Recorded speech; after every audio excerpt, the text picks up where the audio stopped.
Assalamualaikum warahmatullahi wabarakatuh.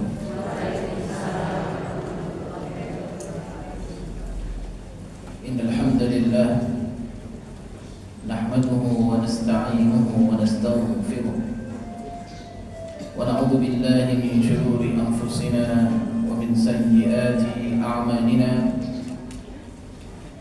Man yahdihillahu fala mudilla lahu ومن يضلل فلا هادي له وأشهد أن لا إله إلا الله وحده لا شريك له وأشهد أن محمدا عبده ورسوله. اللهم صل وسلم وبارك على سيدنا وحبيبنا محمد صلى الله عليه وسلم وعلى آله وصحبه أجمعين. قال الله تعالى في كتابه العزيز: أعوذ بالله من الشيطان الرجيم، بسم الله الرحمن الرحيم. يا أيها الذين آمنوا اتقوا الله حق تقاته ولا تموتن إلا وأنتم مسلمون. اللهم لا سهل إلا ما جعلته سهلا وأنت تجعل الحزن إذا شئت سهلا. سهل لنا أمورنا وارحمنا برحمتك يا أرحم الراحمين. أخوات أمهات في الدين عزني الله وإياكم. Alhamdulillah Rabbil Alamin. Yang pertama, mari kita senantiasa bersyukur kehadirat Allah Subhanahu wa Ta'ala atas segala nikmat yang Allah berikan kepada kita semua. Nikmat iman, nikmat Islam, nikmat tafaqquh fid din. Allah karuniakan nikmat sehat dan waktu luang sehingga kita diizinkan oleh Allah Subhanahu wa Ta'ala untuk berada di tempat yang mulia ini, mujalasah dalam amal yang mulia. Mudah-mudahan apa yang kita lakukan pada pagi hari ini senantiasa mendatangkan keridhaan Allah Subhanahu wa Ta'ala dan keberkahan untuk kita dan semua keluarga kita. Amin ya rabbal alamin. Salawat dan salam mudah-mudahan senantiasa tercurahkan kepada Rasulullah sallallahu alaihi wasallam yang telah membawa risalah Islam, memberikan petunjuk kepada manusia dari kegelapan jahiliyah menuju cahaya Islam. Alhamdulillah, kalau tadi disebutkan panjenengan merasa berat karena banyak makan kambing, justru saya terlihat jenengan lebih bersemangat, lebih ringan. Kasihan kambing sering jadi kambing hitam. Alhamdulillah. Ummahat fid din, a'azzani Allah wa iyyakum. Di antara tanda kebaikan yang Allah berikan kepada manusia, kepada hamba Allah Subhanahu wa Ta'ala adalah Allah Subhanahu wa Ta'ala bukakan pintu-pintu kebaikan pada diri hamba tersebut. Di antara kebaikan yang Allah berikan kepada hamba-Nya, di antara cinta yang Allah berikan kepada seorang hamba, maka Allah Subhanahu wa Ta'ala bukakan pintu-pintu amal kebaikan untuk hamba tersebut.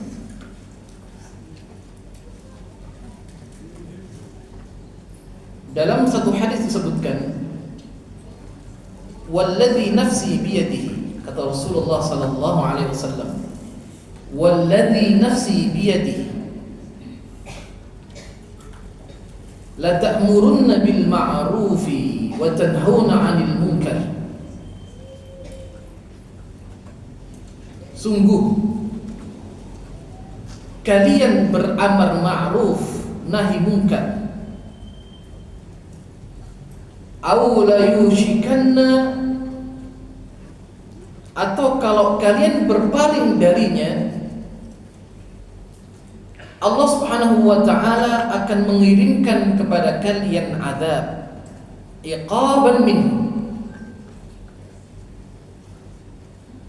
thumma tad'unahu fala yustajab lakum. Kemudian kalian berdoa dan doa kalian tidak diijabah oleh Allah Subhanahu wa ta'ala. Makna dari hadis ini adalah bahwasannya Allah Subhanahu wa ta'ala memberikan kekhususan kepada kaum muslimin bi annahum syuhada, bahwasanya kaum muslimin ini adalah syuhada, saksi-saksi Allah di muka bumi ini.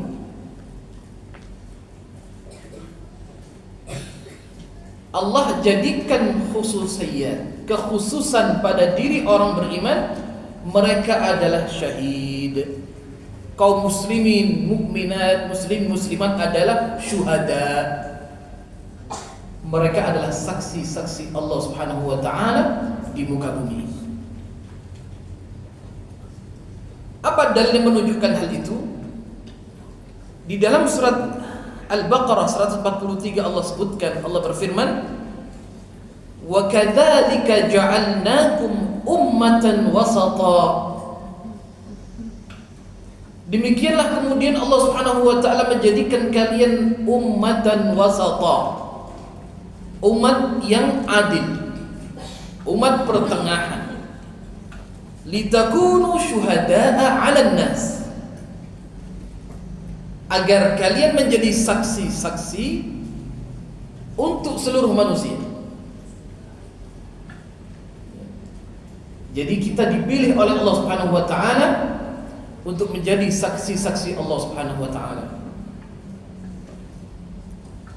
Juga dalam ayat lain dikatakan millata abikum, ya, dalam surat Al-Hajj ayat 78 Allah berfirman millata abikum Ibrahim, ikutilah millah ayah-ayah kalian, yaitu Ibrahim alaihissalam. Wa sammakumul muslimin, yang mana dalam ajaran Ibrahim menyebutkan, memberikan nama kepada kalian al-muslimun, yaitu kaum muslimin. Min qabl wa fi hada liyakuna ar-rasulu syahidan 'alaikum wa takunu syuhada'a 'alan nas. Agar kenapa? Bagaimana setiap rasul yang diutus menjadi saksi atas kalian dan kalian menjadi saksi 'alan nas, atas seluruh manusia. Maka sampai kemudian diutus Rasulullah sallallahu alaihi wasallam adalah menjadi saksi atas umatnya. Dalam satu hadis disebutkan, suatu saat Rasulullah sallallahu alaihi wasallam memerintahkan kepada sahabatnya yang mulia Abdullah bin Mas'ud. Beliau berkata, "Ya Abdullah, iqra' li Qur'an." Bacakan untukku Al-Qur'an. Lantunkan ayat-ayat Allah Subhanahu wa ta'ala. "Ya Rasulullah, wahai Rasulullah, bagaimana saya baca Al-Qur'an sedangkan Al-Qur'an diturunkan kepada Anda?" Maka Rasul mengatakan, "Wahai Abdullah, tidakkah boleh saya mendengar bacaan lantunan ayat-ayat Allah dari orang selain diriku?" Kemudian beliau membaca ayat dengan suara yang indah, dengan bacaan yang luar biasa. Sampai kemudian pada ayat, "Fa kaifa idza ji'na min kulli ummatin bi syahid wa ji'na bika 'ala haula'i syahida." Yang artinya adalah bagaimana tatkala nanti suatu saat, ya, kami datangkan saksi atas setiap umat. Wajibna bika, dan kami datangkan kamu wahai Muhammad untuk menjadi saksi atas umat. Maka Rasul kemudian sampai pada ayat ini bila mengatakan kepada Abdullah, "Hasbuka, hasbuka." Cukup wahai Abdullah, hentikan. Kemudian saya melihat ke arah beliau. fa idza 'ainahu tadrifan. Aku melihat kepada beliau, tiba-tiba aku melihat beliau meneteskan air mata. Fa idza 'ainahu tadrifan. Dimana? Kenapa? Karena berat, ya. Bagaimana Rasulullah sallallahu alaihi wasallam merasakan duka cita, kepedihan siapa? Umatnya. Berat bagi Rasulullah sallallahu alaihi wasallam, dan beliau akan menjadi saksi, ya, yang akan didatangkan oleh Allah Subhanahu wa taala atas umatnya. Ya.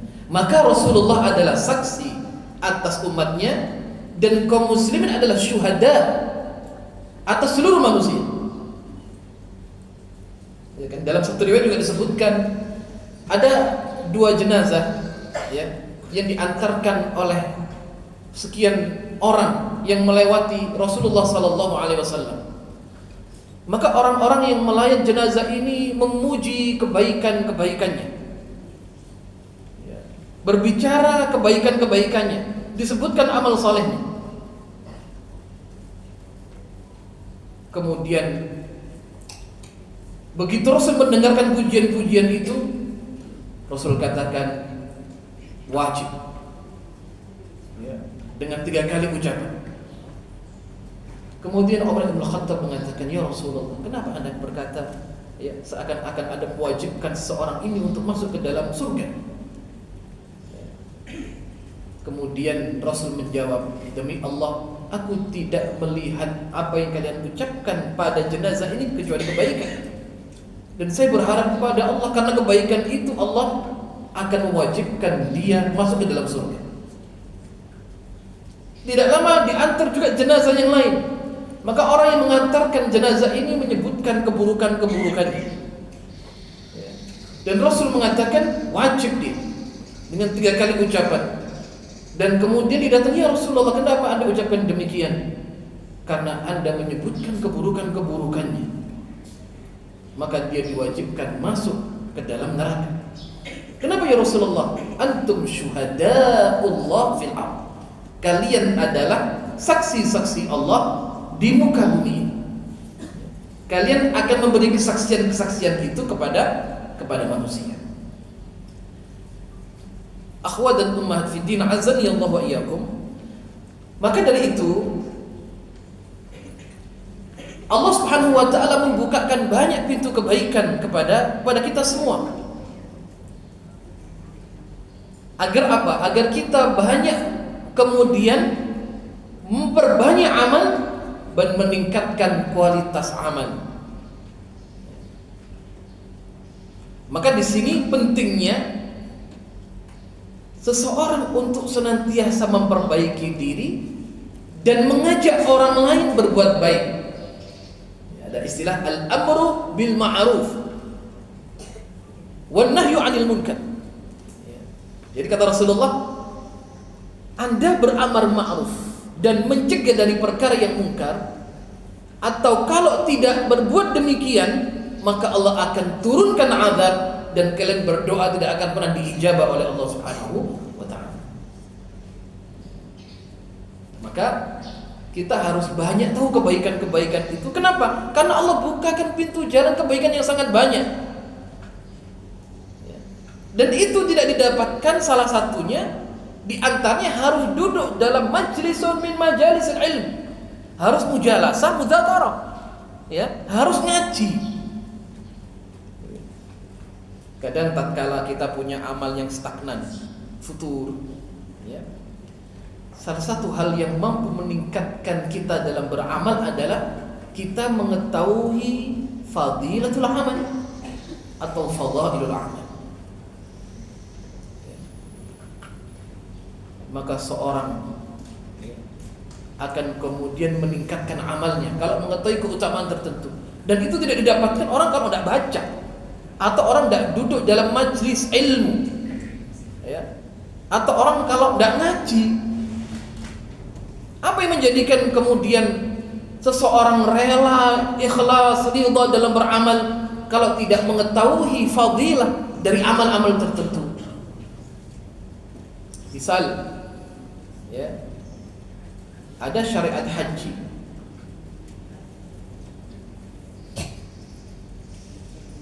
dengan biaya yang cukup mahal, antrian cukup panjang. Tahu kalau disuruh berapa tahun? Karanganyar 32 tahun. Ya. Biayanya juga mahal. Perjalanan jauh. Ya. Diibaratkan oleh Allah, wa'adzin fin nasi bil hajj ya'tuka rijalan wa 'ala kulli dhamirin ya'tina min kulli fajjin 'amiq. Serulah manusia untuk menunaikan ibadah haji. Ya'tuka rijalan. Mereka akan datang dengan berjalan kaki dan ada yang mengendarai onta yang kurus, menunjukkan jauhnya perjalanan itu. Sulit dan jauh. Tapi karena ada fadilah, kewajiban dari Allah, keutamaan orang ibadah haji, ya, maka dia rela kemudian meninggalkan keluarga, meninggalkan negerinya, menghadap kepada Allah Subhanahu wa ta'ala. Kenapa? Muncul dalam dirinya kecintaan. Maka saya katakan, ya, ulama menyebutkan amal hati lebih besar pengaruhnya daripada amal zahir. Amalan hati lebih utama dari amalan zahir. Apa amalan hati? Banyak. Di antaranya mahabbah, cinta. Ya. Di mana munculnya cinta? Dari dalam hati. Kalau ada orang kemudian mengibarahkan perasaannya kepada, ya, seseorang yang dia cintai, ya, ungkapan-ungkapan yang, ya, menunjukkan kerinduan misalkan kepada seorang yang dia cintai dengan ungkapan mengarungi samudra, ya, gunung kudaki lautan ku seberangi, nah gitu ya. Apapun akan saya tempuh untuk apa? Mengobati kerinduan ini. Dan mahabbah tepatnya di hati. Maka amalan hati lebih besar daripada amalan zahir, amalan yang nampak. Kenapa? Kecintaan berada dalam hati. Begitu juga kebencian dan kemarahan. Ada mahabbah, ada juhud. Ada al-qabul dalam hati menerima, ada juhud, menolak. Maka munculnya kebencian dari dalam hati. Kalau seorang tidak ada kecintaan, yang ada hanya kebencian, ya, mau bertemu saja tidak akan pernah mau.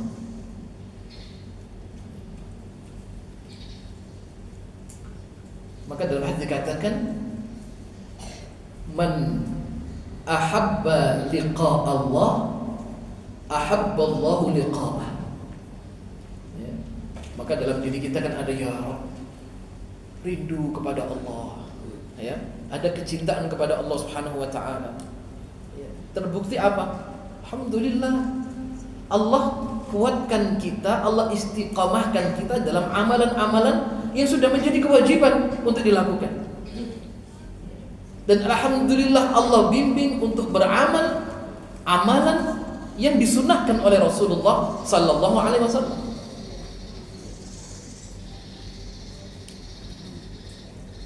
Letih akan dia lakukan, gitu ya. Kadang mungkin orang tawaf, ya, apalagi tawafnya mungkin di lantai 2, 3, semakin besar diameter putaran itu semakin lama. Ya Allah, begitu kemudian letih, tiba-tiba kita noleh, ada orang yang tawaf dengan satu kakinya. Masya Allah.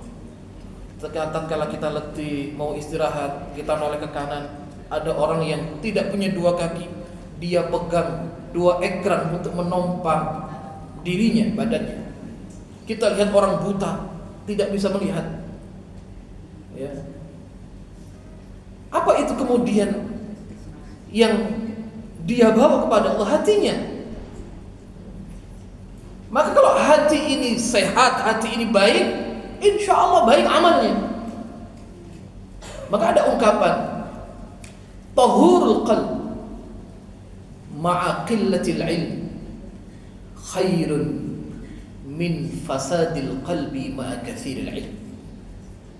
Hati yang bersih dengan ilmu yang sedikit, ya mungkin tidak banyak lah, ya lebih baik daripada orang yang hatinya kotor dan rusak dengan banyaknya ilmu yang dia miliki.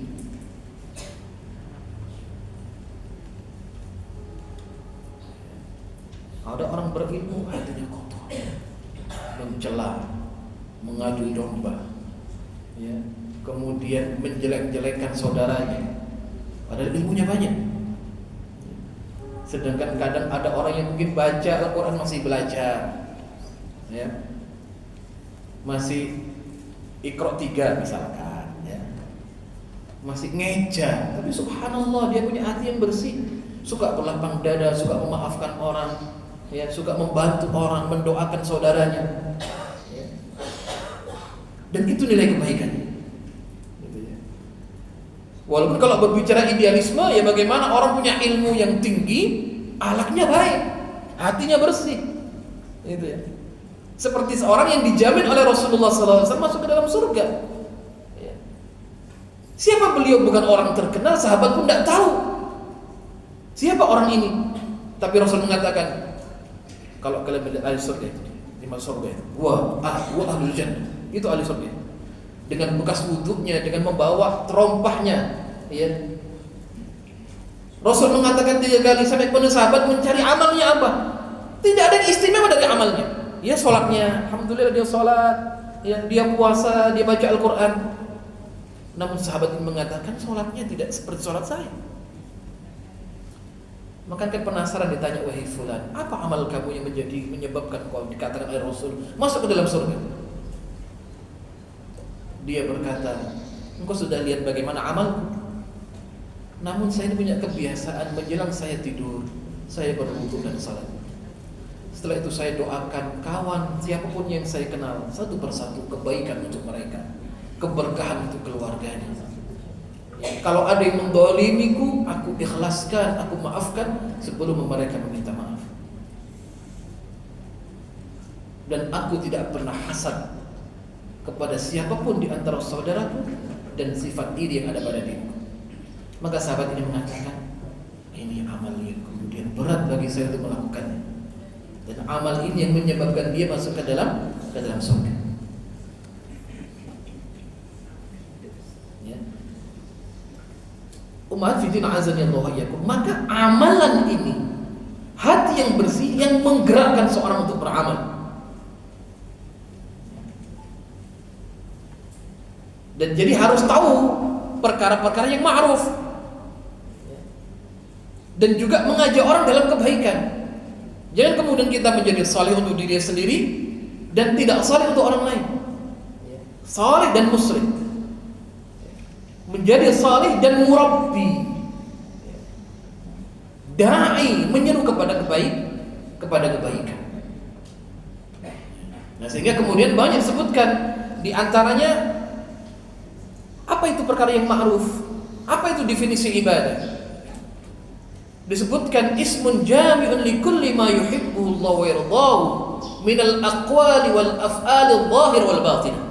Itu perkara yang ma'ruf. Jadi tidak terbatas kebaikan itu yang hanya bisa dilakukan di dalam mushola, di masjid, atau di tempat-tempat tertentu.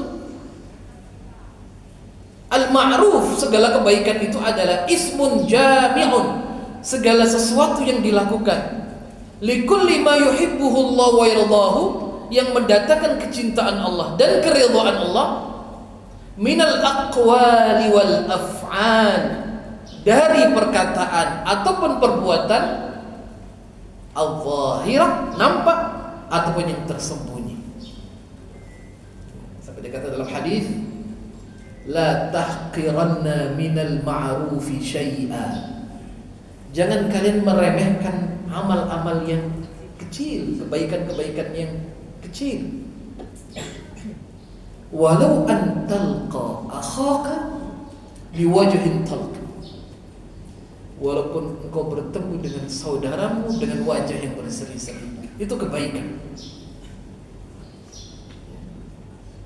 Dan Rasul pernah ditanya, ya Rasulullah, ayyul amali afdal? Beliau katakan idkhalus surur fi qulubil mu'min. Engkau bahagiakan saudaramu adalah sebaik-baik amal, kata Rasulullah sallallahu alaihi wasallam. Maka kebaikan-kebaikan amal ini mencakup ya masalah al-i'tiqad, yaitu keyakinan, keimanan kepada Allah Subhanahu wa taala, ya, kepada malaikatnya, kepada kitab-kitab atau semua rukun iman yang 6. Tercakup di dalamnya amalan hati, mahabbah, roja, khauf, ya. Kemudian tawakkal, inabah. Amalan-amalan hati tercakup di dalamnya adalah hal yang ma'ruf. Kadang walaupun bentuknya Anda berprasangka baik pada saudara Anda, itu kan di hati. Maka Umar bin Khattab mengatakan, Anda husnudzan kepada orang salah lebih baik itu daripada Anda suudzon tapi benar.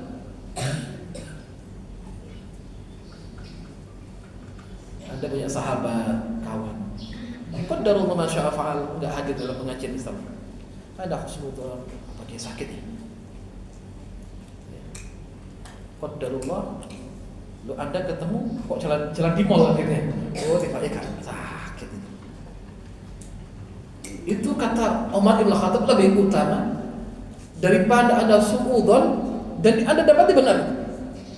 Orang ngaji nanti paling hal-hal yang sifatnya lain atau yang utuhnya mungkin nggak syar'i.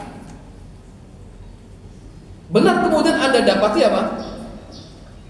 Orang itu, oh ternyata benar toh? Atas suudzon kita.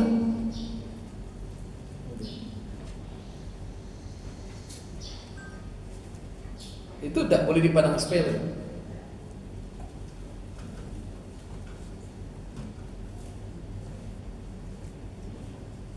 Apalagi kepada Allah Subhanahu wa taala. Ya. Sedangkan Allah perintahkan kita untuk banyak husnudzon.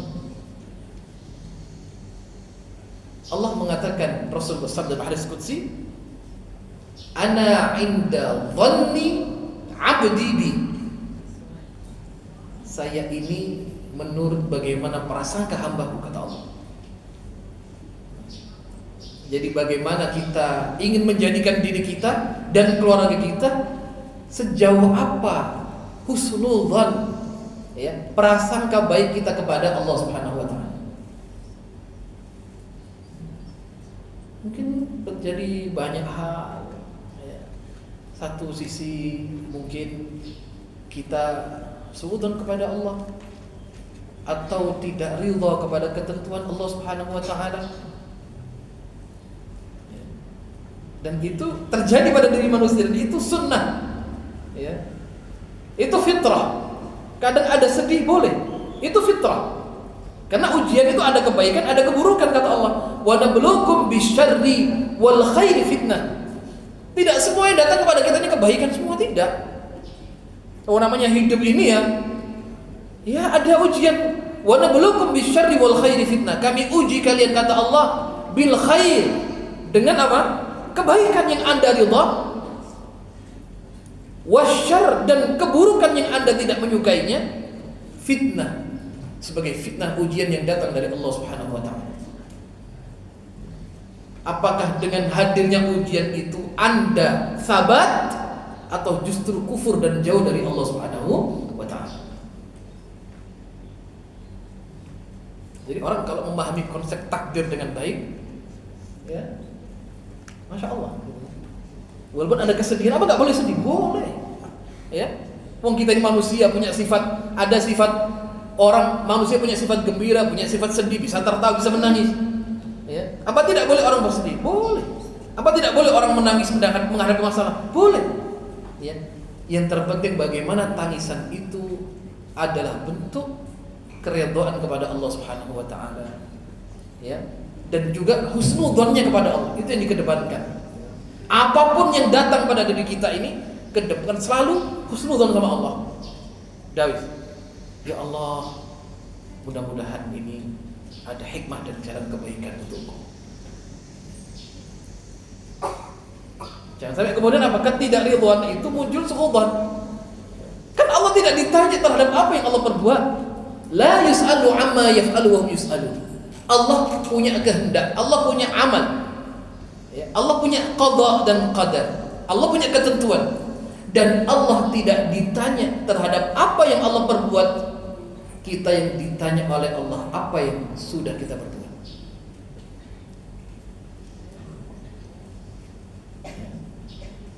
Maka al-ma'ruf yashmal fihi al-i'tiqad, masuk ke dalamnya, tercakup di dalamnya perkara i'tiqadiyah, keyakinan. Ya. Keyakinan kepada Allah Subhanahu wa taala sampai kemudian keyakinan kepada hari akhir. Dan juga perkara yang ma'ruf yashmal fihi, mencakup perkara-perkara ibadat, as-salat, ya, salat, zakat, siam, semua yang terkumpul dalam rukun Islam, ya, ataupun amal-amal kebaikan yang lain. Ini keutamaan dari Allah Subhanahu wa taala. Allah bukakan banyak pintu-pintu kebaikan agar kita bisa masuk dari semua, ya, pintu-pintu yang telah dibukakan oleh Allah Subhanahu wa taala. Mungkin ada satu amalan dalam pandangan kita remeh, ya, kemudian kita meninggalkannya. Padahal bisa jadi dalam pandangan Allah itu nilainya besar. Hanya sekedar, ya, banyak orang kemudian ini remeh ini begini. Kemudian dia tinggalkan. Artinya gini, sekecil apapun kebaikan itu, bagaimana kita bisa berbuat kebaikan? Ya. Walaupun ada memang afdaliyah, ada waktu-waktu utama, gitu ya, waktu-waktu utama. Ya semuanya dilakukan kebaikan-kebaikan di waktu-waktu utama atau di hari-hari yang lain. Tidak kemudian juga, wah, saya tak ibadah satu waktu, kemudian saya tinggalkan amal yang lain. Misalkan, apa yang kita mampu, ya. Syukur-syukur bisa apa? Sekali aktivitas banyak kemudian amal yang kita lakukan.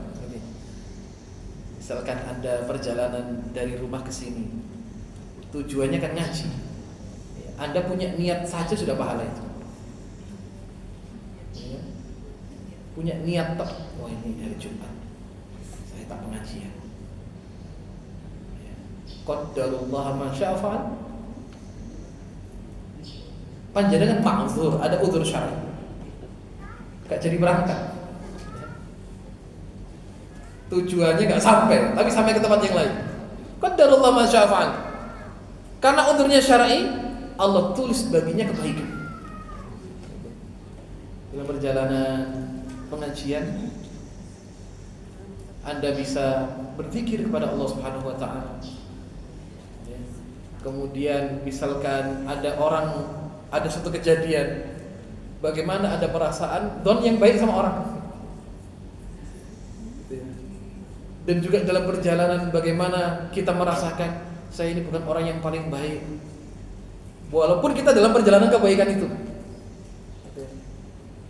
boleh jadi orang yang tidak ngaji mungkin hatinya bersih daripada saya, ya. Mungkin orang yang tidak ngaji itu, saya pernah ngaji dia kok malah nyantai-nyantai. Boleh jadi mungkin dia orangnya lebih baik daripada saya, ya. Itu tanda orang yang beriman seperti itu. Dia tidak melihat pada dirinya kecuali adalah kekurangan, bukan kesempurnaan. Musibah kalau manusia sudah melihat dirinya adalah yang paling baik dan kemudian melihat orang lain mereka adalah orang yang lebih buruk, paling buruk daripada diri. Tentu kita tahu bagaimana tawadhu'nya Aisyah radhiyallahu anha. Tatkala beliau membacakan firman Allah, ثم أورثنا الكتاب الذين اصطفينا من عبادنا فمنهم ظالم لنفسه ومنهم مقتصد wa minhum sabiqun bil khairat biidznillah. Ya. Apa artinya? Kemudian kami wahyukan Al-Qur'an ini kepada hamba kami. Ya. Kepada hamba-hamba kami. Dan hamba-hamba itu terbagi menjadi 3 kelompok. Minhum zalimun li nafsi. Ada yang kemudian mendolimi diri sendiri. Ya. Keburukannya lebih dominan daripada kebaikannya. Ada golongan selanjutnya muqtasid, pertengahan. Masya Allah, yang pertengahan ini amalnya yang wajib tuntas, yang sunnah berikhtiar berusaha dengan meninggalkan perkara-perkara yang haram. Ada golongan yang sabiqun bil khairat, yang wajib tuntas, yang sunnah tuntas, yang haram ditinggalkan, yang makruh syubhat ditinggalkan, punya sifat wara'. Maka Aisyah pernah mengatakan, amma ana zalimun li nafsi. Dan saya ini ya golongan yang zalim li nafsi. Ya. Pendampingnya Kanjeng Nabi Muhammad SAW, dan beliau pun meninggal di rumah Aisyah radhiyallahu anha dan di pangkuan Aisyah radhiyallahu anha. Beliau istri Nabi yang paling cerdas dan paling banyak hafalan. Beliau memberikan izin kepada Amirul Mukminin Umar Al-Khattab waktu beliau nazar agar dimakamkan di sisi sahabatnya dan kekasihnya Rasulullah SAW. Apa kata Aisyah? Itu tempat harusnya milikku, wahai Amir, wahai Umar. Ya, itu tempat sudah saya kapling. Bagaimana beliau sudah punya niat kalau meninggal, ya, nanti akan berada di sisi suami dan di juga bapaknya, ayahnya.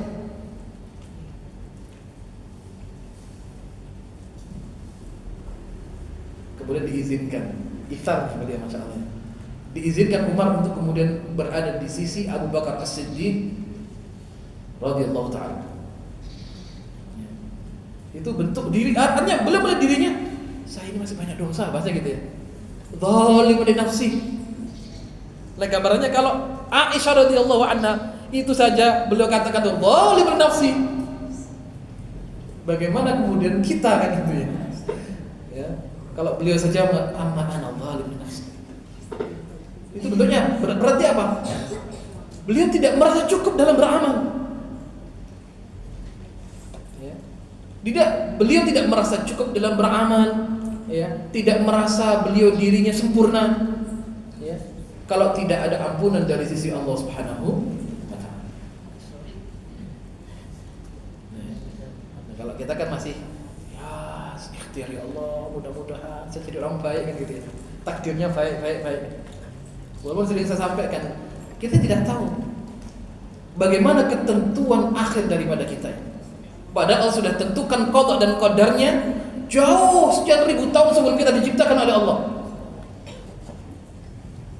Ya, apakah dia ini di neraka, apakah di surga, apakah dia orang yang bahagia atau orang yang celaka, sudah Allah tulis.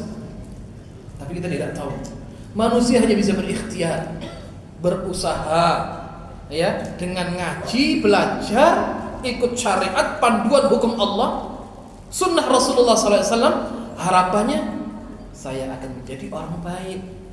Bagaimana kesudahan? Allah sudah banyak bercerita dalam Al-Qur'anul Karim bagaimana gambaran keluarga Fir'aun, ya, bagaimana kesudahannya, bagaimana keadaan keluarga Musa dan bagaimana kesudahannya, bagaimana Yusuf alaihissalam dengan ujian yang luar biasa dan bagaimana kesudahannya, bagaimana Daud alaihissalam dengan ujian yang besar, bagaimana kesudahannya.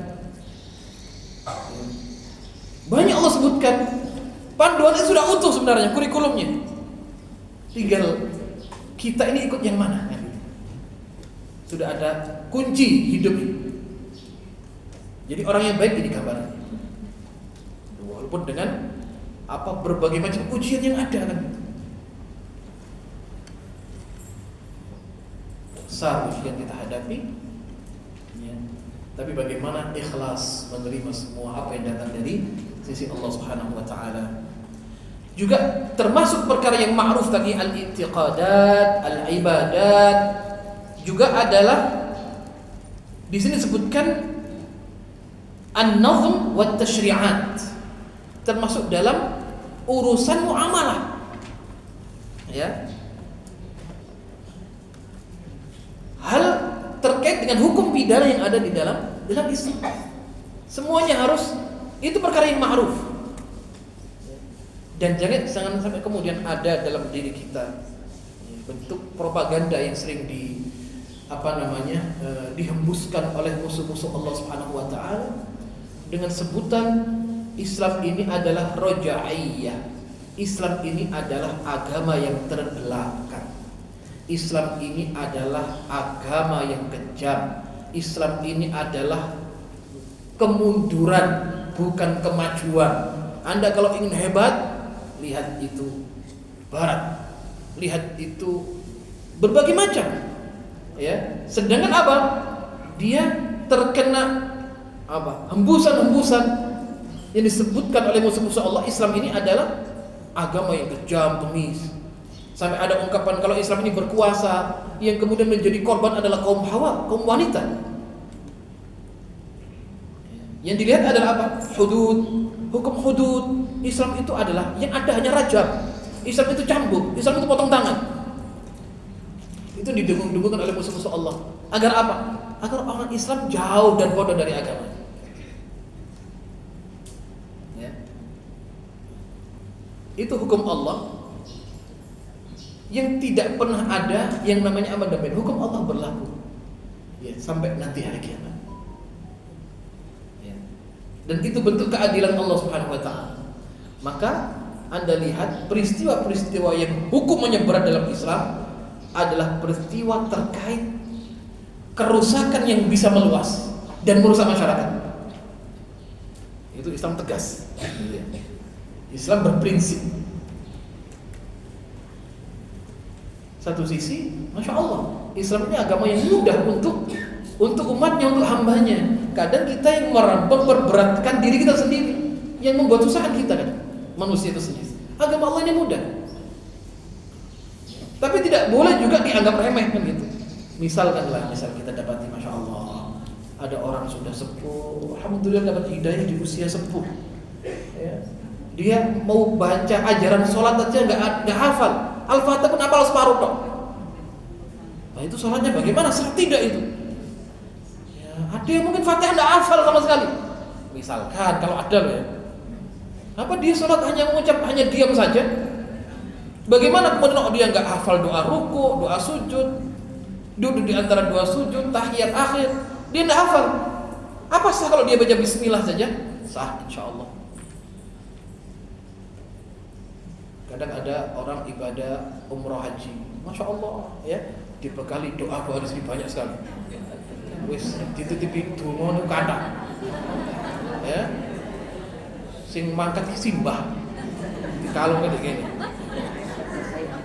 Mau baca Arabnya enggak bisa. Baca terjemahnya ya, karena enggak bisa baca. Enggak sekolah SD.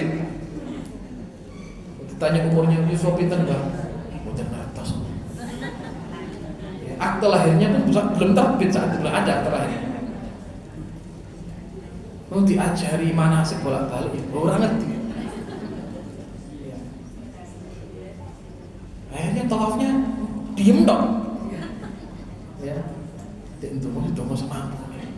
Apa sah tawafnya? Sah. Karena tidak ada doa khusus, kecuali dikhususkan antara rukun Yaman, Hajar Aswad, Rabbana atina fid dunya hasanah. Belum dianjurkan banyak-banyak memuji Allah, berzikir. Lah sing baik hafal tuh apapun. Mungkin batin basa Jawa. Apakah dia sah? Tawaf sah. Apalagi sa'i. Mungkin minum air kan bisa. Sa'i pun gak ada doa khusus itu. Mau baca Arabnya bisa, baca terjemahan doanya pun gak bisa. Dititipi tonggo-tonggonya mau piye? Nggak bisa baca. Sudah mungkin dia dalam hatinya dengan ikhlas datang kepada Allah. Mungkin batin doa yang dia mampu. Apakah proses itunya perjalanan ibadah sa'inya sah? Mudah saja. Ya. Kalau umpamanya dia tidak mampu dan tidak bisa. Ya. Nah, kecuali misalnya yang berangkat, insya Allah ustadzah, ya, jamaah pengajian Al-Khansar, top kan akhirnya. Masa ya tawaf orang tuh, kan rugi kan. Masa sa'i juga tidak banyak berdoa, kan tidak. Tapi kan Allah melihat la yukallifullahu nafsan illa wus'aha. Justru kadang melihat kita ini, mungkin ada ya kita punya kerabat, orang yang mungkin ya ibadah biasa tapi hatinya tulus. Ya. Hatinya tulus sama orang baik, enggak pada pendendam, hatinya lapang, suka memaafkan. Ya. Ketulusan itu yang kemudian membawa orang tersebut ke dalam surga. Agama Allah ini mudah dan Allah, ya, rahmahnya Allah lebih besar daripada adab Allah Subhanahu wa taala. Ya. Yang penting apa? Bagaimana kita ini taslim sama syariat itu saja mudah. Ya, taslim sama syariat, taslim kepada Allah. Ya. Jadi Islam, al-istislam, taslim, sami'na wa ata'na. Ini syariat, bismillah saya makan. Enggak perlu dikaji-kaji lagi. Ya. Ini hadis Nabi, saya berikhtiar, berusaha untuk mengamalkannya. Ya, enggak perlu kemudian dikaji-kaji lagi. Ya, bismillah, ini perintah Allah, sami'na wa ata'na. Ya, ini perintah yang diajarkan oleh Rasulullah, sami'na wa ata'na. Kenapa? Karena enggak ada pilihan lain lagi kecuali dua itu. Ya, dan apa yang dilakukan oleh para salaf dari kebaikan-kebaikan. Allah mengatakan wa ma kana lil mu'minin wa la mu'minatin idza qadallahu wa rasuluhu amran ay yakuna lahum khiyarah. Kalau Allah dan Rasulnya sudah menentukan suatu pilihan untuk hambanya, tidak selazimnya seorang hamba ini mencari pilihan yang lain. Dan tidak mungkin terkumpul dalam diri seorang, ya, Allah dan yang lainnya. Tidak mungkin satu waktu orang beribadah kepada Allah, di saat yang sama dia mengabdi kepada selain Allah. Mungkin. Bagaimana Al-Qurannya ada dalam setiap jiwa manusia pun tidak akan bisa bertahan lama kalau dicampur dengan keburukan-keburukan.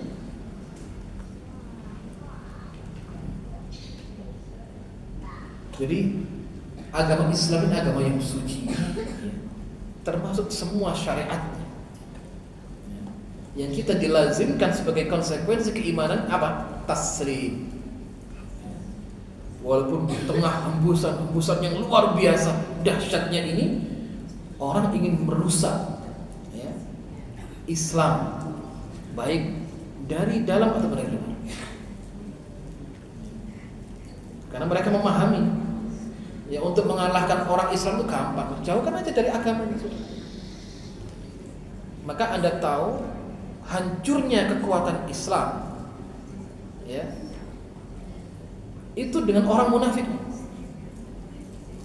Kemudian syiar-syiarnya dikebiri. Dan Allah katakan wa may yu'azzim sya'airallah fa innaha min taqwal qulub. Siapa yang mengagungkan syiar-syiar Allah itu bentuk ketakwaan hati seseorang. Ya. Maka Anda tahu begitu ada peristiwa runtuhnya khilafah Utsmaniyah di Turki, yang disasar adalah bagaimana bahasa Arab dijauhkan dari mereka. Sampai adzan pun tidak boleh pakai bahasa Arab. Adzan pun dilarang, tidak boleh syiar. Ya. Sampai kepada bagaimana tata cara hidup pun diubah, cara berpakaian pun diubah. Ya. Sampai kemudian sudah. Ya, maka akan Anda dapati orang-orang yang sudah diliberalkan, disekulerkan pada zaman Kemal Atatürk yang mungkin masih hidup sudah tua. Ada mungkin mereka tidak tahu jumlah bilangan rakaat sholat. Ya. Kenapa? Karena saking dijauhkan betul dari agamanya. Gak boleh ngaji, gak boleh pengajian, ya. Itu syiar-syiarnya yang kemudian dijauhkan. Akhirnya apa? Kalau kemudian orang Islam sudah jauh dari agamanya, jauh dari syariat Allah, tidak memahami agamanya, sudah. Itu keberhasilan musuh-musuh Allah Subhanahu wa taala. Enggak perlu perang. Enggak perlu perang. Umat Islam diajak perang tambah senang. Nggak ada ceritanya orang Islam perang itu kalah. Ya dicari kematian, syahid, syuhada. Ya. Karena mereka memahami itu, diserang dari sisi lain. Ghazul fikr. Ya, diserang fikrahnya. Tasawur gambaran keislamannya. Ya, dirusak. Akhirnya apa? Dia benci terhadap syariatnya sendiri dan benci kepada agama sendiri dan ridha akhirnya apa? Kepada agama selain Islam. Sedangkan Allah naskan wa may yabtaghi islami dinan falyuqbal minhu wa fil akhirati minal khasirin. Nah, bagaimana kemudian juga tercakup di dalamnya wa yashmal al akhlaq, ya, minas sidq, kebaikan-kebaikan akhlak, kejujuran, amanah, iffah, ya, menjaga kehormatan dirinya, wal wafa, dan semua akhlak-akhlak yang baik. Nah, perkara yang ma'ruf ini, ummahat fiddin rahimani wa rahimakumullah, sangat sejalan dengan fitrah manusia. Jadi fitrah manusia ini, hati manusia fitrahnya baik. Ya kan, telah dikatakan kullu mauludin yuladu 'ala fitrah. Setiap anak dilahirkan apa? Fitrah. Kullu mauludin yuladu 'ala fitrah. Setiap anak dilahirkan muslim.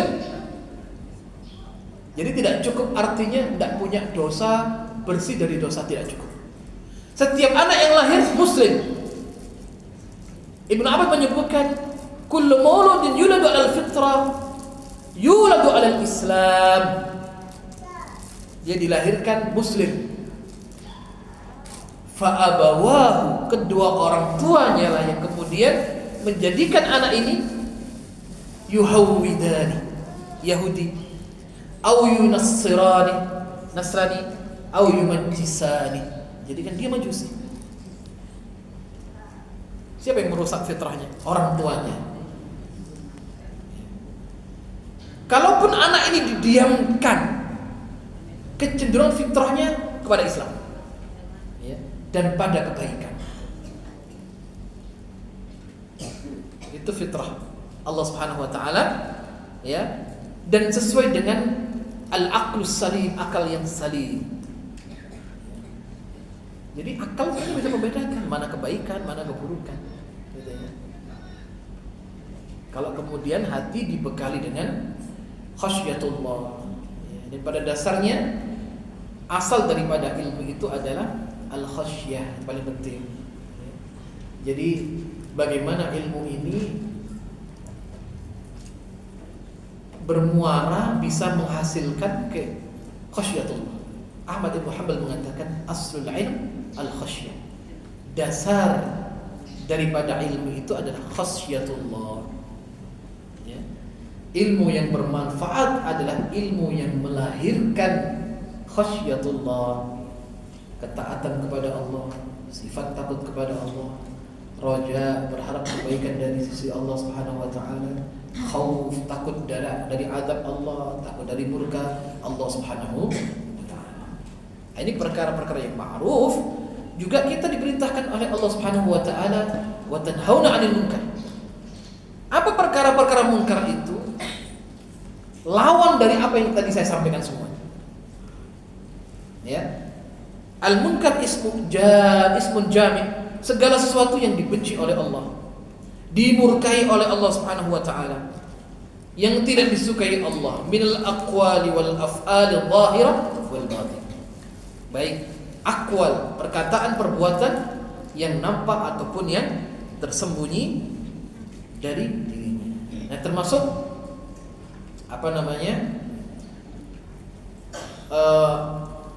perkara-perkara ibadat. Dalam apa bentuk kemungkarannya? Tadhi al-ibadah. Apa? Menyempitkan, meremehkan ibadah, gitu ya. Juga mencakup al-fawahish, zina, kemudian serta wa syurbul khamr, dan semua keburukan-keburukan yang sudah disebutkan oleh Allah Subhanahu wa taala dan juga dijelaskan oleh Rasulullah sallallahu alaihi wasallam, ya. Aktafi bihadzal qadri, demikian bisa kami sampaikan. Insyaallah kita lanjutkan pada pertemuan yang akan datang tentang fawaid. Ini penting ya. Apa itu fawaid? Faedah daripada orang yang mengajak orang lain dari kebaikan dan mencegah dari hal-hal yang mungkar. Dia memiliki faedah yang sangat luar biasa.